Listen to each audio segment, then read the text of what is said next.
بسم اللہ الرحمن الرحیم الحمد للہ وکفى وسلام علی عباده الذین اصطفى اما بعد فقد قال اللہ تبارک وتعالی فی القرآن المجید والفرقان الحمید اعوذ باللہ من الشیطان الرجیم بسم اللہ الرحمن الرحیم وقل رب زدنی علما صدق اللہ العظیم وقال النبي صلى الله عليه وسلم لكل شيء طريق وطريق الجنة العلم وقال النبي صلى الله عليه وسلم العلم خير من العبادة۔ محترم سامعین کرام اور میرے عزیز بھائیوں، السلام علیکم ورحمۃ اللہ وبرکاتہ۔ آج میں آپ کے سامنے کچھ لمبی گفتگو کے لیے نہیں آیا ہوں، بلکہ کچھ علم کے مطابق کچھ باتیں کرنے کے لیے آیا ہوں کہ اللہ رب العزت نے کس طرح سے علم کی فضیلت بیان کی۔ آج میں آپ کو بتانا چاہتا ہوں کہ اللہ رب العزت قرآن کریم میں ارشاد فرماتے ہیں وَقُلْ رَبِّ زِدْنِی عِلْمًا، کہ اے میرے محبوب تم مجھ سے زیادتی علم طلب کرو۔ کس کو کہہ رہے ہیں؟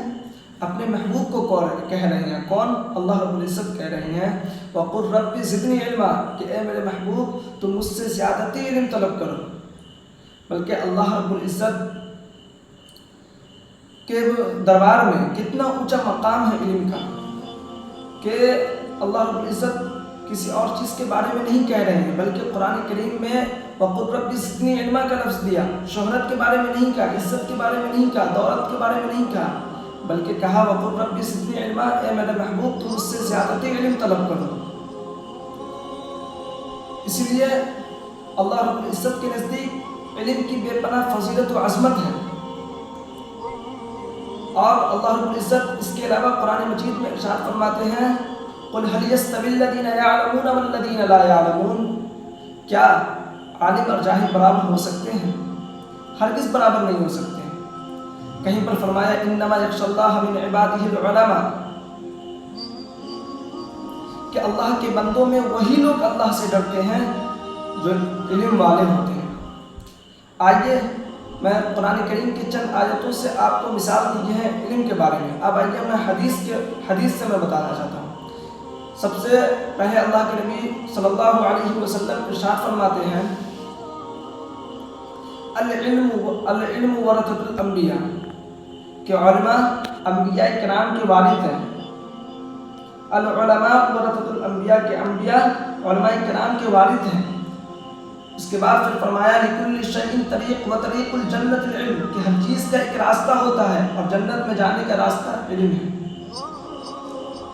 اس کے بعد فرمایا العلم خیر من العبادہ، کہ علم عبادت سے بہتر ہے۔ ان آیت کریمہ قرآن کریم کی آیت سے اور آیت احادیث مبارکہ سے آپ کو پتہ چل گیا ہوگا کہ علم کا کتنا اونچا مقام ہے، علم کی کتنی بڑی فضیلت ہے۔ یوں تو دنیا میں جتنے بھی ایمان والے ہیں سب کا مرتبہ بہت اونچا ہے، لیکن ان میں سب سے زیادہ اونچا مرتبہ اگر کوئی کا ہے تو وہ علم والے کا مرتبہ ہے۔ حضرت ابو درداء رضی اللہ تعالیٰ عنہ فرماتے ہیں کہ ایک مرتبہ حضرت ابو درداء رضی اللہ تعالیٰ عنہ مسجد کے اندر بیٹھے ہوئے تھے۔ ایک صحابی مدینہ الرسول صلی اللہ علیہ وسلم سے تشریف لائے۔ انہوں نے حضرت ابو درداء سے کہا کہ اے ابو درداء، میں مدینہ الرسول صلی اللہ علیہ وسلم سے تشریف لایا ہوں۔ تو حضرت ابو درداء فرماتے ہیں کس لیے؟ تو وہ صحابی فرماتے ہیں کہ میں اس ایک حدیث کے لیے آپ کے پاس آیا ہوں جو آپ نے حضور صلی اللہ علیہ وسلم سے سنے۔ تو حضرت قصیر بن قیس فرماتے ہیں کہ اسی پر حضرت ابن مسعود رضی اللہ تعالیٰ عنہ نے جواب دیا کہ میں بھی ایک حدیث حضور صلی اللہ علیہ وسلم سے سنا ہوں۔ تو بولے کہ فرمائیے۔ تو انہوں نے فرمایا کہ اللہ کے نبی صلی اللہ علیہ وسلم ارشاد فرماتے ہیں کہ جب کوئی شخص دینی علم سیکھنے کے لیے سفر کرتا ہے تو اللہ کے فرشتے ان کے لیے اپنا بازوؤں کو بچھا دیتے ہیں۔ پھر فرمایا کہ جب کوئی شخص علم سیکھنے کے لیے نکلتا ہے تو اس کے لیے سمندر کی مچھلیاں بھی دعا کرتی ہیں۔ دیکھیے کتنا اونچا مقام ہے علم کا، لیکن آج ہم لوگ علم ہی سے دور ہوتے جا رہے ہیں۔ دیکھیے ہمارے گاؤں میں، محلے میں، ہمارے دیش میں دیکھیں تو سب سے زیادہ اگر کسی چیز کی کمی ہے تو وہ علم کی کمی ہے، اور سب سے زیادہ مسلم کمیونٹی کے اندر علم کی کمی ہے۔ جب ایک طالب علم مدرسہ جاتا ہے تو جب علم سیکھنے کے لیے وہ نکلتا ہے تو اس کے لیے شیطان بہت سارے اپنے کارنامے انجام دیتے ہیں۔ کہا جاتا ہے کہ جب ایک طالب علم مدرسہ میں علم سیکھنے کے لیے جاتا ہے یا وہ سیکھ رہا ہوتا ہے تو اسے شیطان بھٹکاتا ہے، اور یوں نہیں بھٹکا جاتا بلکہ بہت زیادہ بھٹکاتا ہے اس کو، بس اس لیے کہ وہ اپنا علم کو چھوڑ دے۔ تو ایک حدیث سے پتہ چلتا ہے کہ اللہ کے نبی صلی اللہ علیہ وسلم فرماتے ہیں کہ ہر روز سطح زمین پر عصر کی نماز کے بعد ابلیس کا ایک یہ لگتا ہے، ابلیس سارے شیاطین جمع ہو کر وہاں پر ایک مجلس لگتی ہے جس میں سارے شیاطین جمع ہوتے ہیں، اس میں سب اپنا اپنا کارگزاری سناتے ہیں۔ کوئی کہتا ہے کہ میں نے فلاں بندہ کو شراب پلا دیا، کس کو کہتے ہیں؟ تو یہ ابلیس کو کہا جاتا ہے، جو ان کے مالک ہوتے ہیں ان کو کہتے ہیں کہ میں نے فلاں بندہ کو شراب پلا دیا۔ کوئی کہتا ہے کہ میں نے فلاں بندہ کو زنا کرا دیا، کوئی کہتا ہے کہ میں نے فلاں بندہ کو نماز پڑھنے سے روک دیا، کوئی کہتا ہے کہ میں نے فلاں بندہ کو فلاں بندے سے لڑا دیا، کوئی کہتا ہے کہ میں نے روزہ رکھنے سے منع کروا دیا۔ تو سارے وہ جو ابلیس ہوتے ہیں ان کے مالک جو ہوتے ہیں وہ مایوس ہوتے ہیں، تو ان کے مایوسی کا پتہ نہیں چلتا کہ وہ مایوس کیوں رہتے ہیں۔ تو اس میں سے ایک شیاطین اپنا ہاتھ کو اٹھاتے ہیں اور کہتے ہیں کہ اے میرے آقا، میں نے فلاں بندہ کو مدرسہ جانے سے روک دیا، میں نے فلاں بندہ کو علم سیکھنے سے روک دیا۔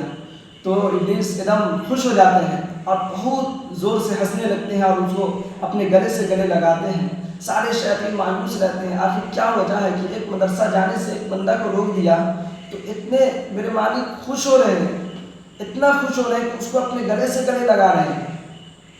پھر ابلیس سے پوچھا گیا کہ آپ اتنا خوش کیوں ہوتے ہیں، کیوں خوش کیوں ہوئے؟ تو انہوں نے جواب دیا کہ اس لیے میں خوش ہوا کہ یہ ایک چراغ ہزاروں چراغ کو جلا دیتا۔ اگر ایک بندہ علم سیکھ لیتا تو وہ ہزاروں چراغوں کو جلا دیتا، وہ 1000 بندے اس سے پڑھ لیتے۔ اگر تم کسی کو شراب پلانے سے روک دیو تو وہ علم کی کمی سے ہے، اگر کسی کو نماز پڑھنے سے روک دیو تو وہ علم کی کمی کی وجہ سے وہ نماز پڑھنے کے لیے روک دیو، کسی کو اگر زنا کروائے تو اس کے علم کی کمی کی وجہ سے اس کو زنا کروا دیو۔ تو فرماتے ہیں ابلیس کہتے ہیں چلو ایک مثال کے ذریعے میں تم کو سمجھاتا ہوں۔ تو بولے کیا؟ تو بولے ایک جگہ ڈھونڈو جہاں ایک عالم بھی ہو اور ایک جاہل بھی ہو۔ تو بولے کہ ٹھیک ہے، وہ جگہ مل گیا۔ تو ابلیس سارے شیاطین بولتے ہیں کہ جگہ مل گیا۔ اس کے بعد جگہ ملنے کے بعد ابلیس کہتا ہے کہ فجر کی نماز سے پہلے یعنی طلوع آفتاب سے پہلے اس بندے کے پاس لے کر کے مجھے جانا ہے، اور سارے لوگ چھپے ہوئے رہیں گے اور میں اس کے پاس جاؤں گا، اس کوسچن کروں گا اس سے۔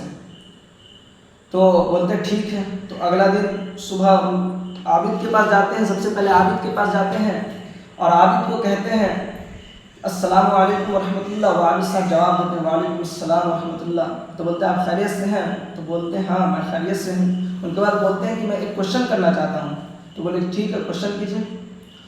تو وہ عابد صاحب سے کوسچن کرتے ہیں کہ ذرا بتائیے کہ ایک شیشہ کا گلاس لیتے ہیں اور کہتے ہیں کہ ذرا بتائیے کیا اللہ رب العزت اس شیشے کی گلاس میں پوری کائنات کو بس سما سکتے ہیں؟ تو وہ عابد جو جاہل رہتا ہے وہ ایک دم صدمے میں پڑ جاتا ہے کہ آخر اللہ رب العزت اتنی بڑی کائنات کو کیسے اس چھوٹے سے گلاس میں سما سکتا ہے؟ تو عابد کہتا ہے نہیں۔ تو بولتا ٹھیک ہے۔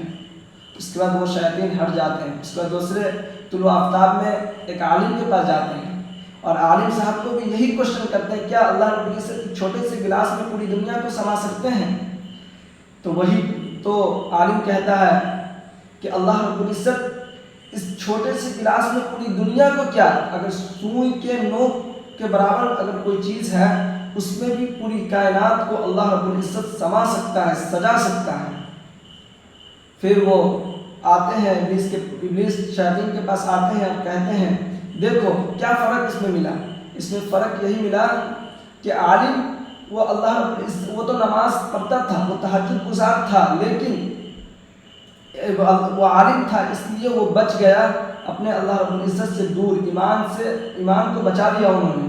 اور ایک عابد تھا جو نماز بھی پڑھتا تھا، روزہ بھی رکھتا تھا، لیکن اس کی علم کی کمی کی وجہ سے وہ اللہ رب العزت سے ہٹ گیا، ایمان سے دور ہو گیا. یہی بات میں آپ کو بتانا چاہتا ہوں کہ آپ بھی شیاطین کے نقش قدم پہ نہ چلیں، ان سے دور رہیں اور علم سیکھنے کی کوشش کریں. اسی بات پر میں اپنی بات کو ختم کر رہا ہوں. وما علینا الا البلاغ.